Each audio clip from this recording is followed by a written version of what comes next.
Hello, I'm Stephen Holmes, a Master Certified Technician at Keystone RV Company. Today we're going to show you how to manually override your landing gear and your slide outs in case of a power failure.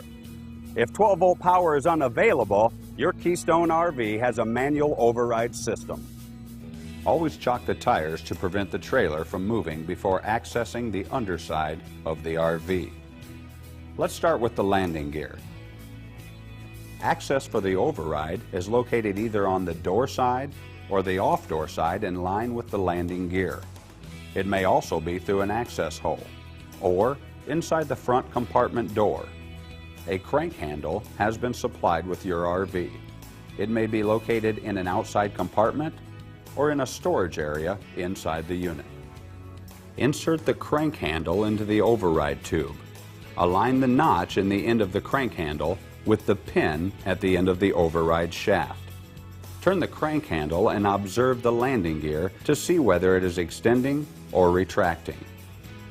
Next, we will show the override for the hydraulic slide rooms. Locate the slide-out hydraulic pump. On fifth wheel models, the pump will be located in one of the front storage compartments. On travel trailer models, the pump will be located under the floor behind the front cross member. The manual override is located on the end of the pump motor. On some models, the access to the end of the pump motor may be through an adjoining storage compartment. Attach a 1/4-inch hex fitting to the end of the motor. Attach the other end to the ratchet or a drill. Turn in the proper direction to move the room as needed.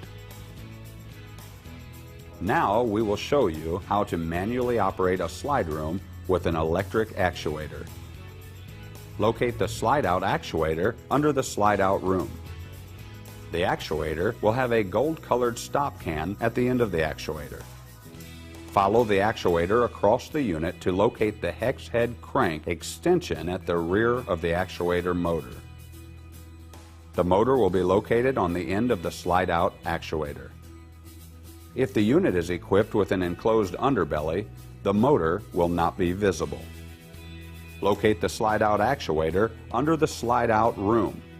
Look across to the opposite side of the RV to locate the access panel for the motor. If a panel is present, remove the panel to access the motor. If no hole is present, cut a 6-inch square hole at the location of the access panel to allow access to the slide-out motor. If an access panel is not present, the motor will be located the same distance back from the front of the RV as the stop can. Measure in 12 inches from the outer edge of the chassis. Cut a 6-inch square opening in the underbelly, leaving one edge of the opening attached. Use a ratchet with a 5/8 hex socket to turn the hex head at the rear of the motor.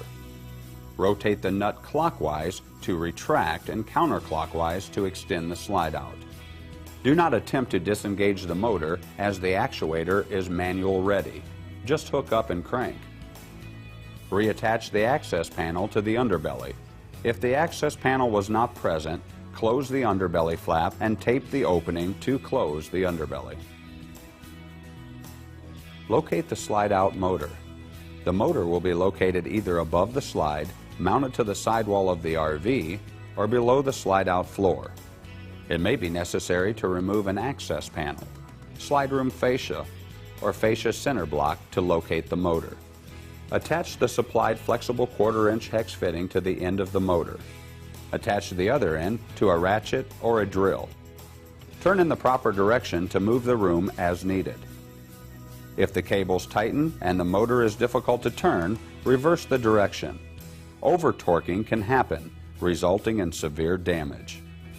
Remember to chock wheels securely to prevent movement while accessing the underside of your trailer. Always use wheel chocks made for the job.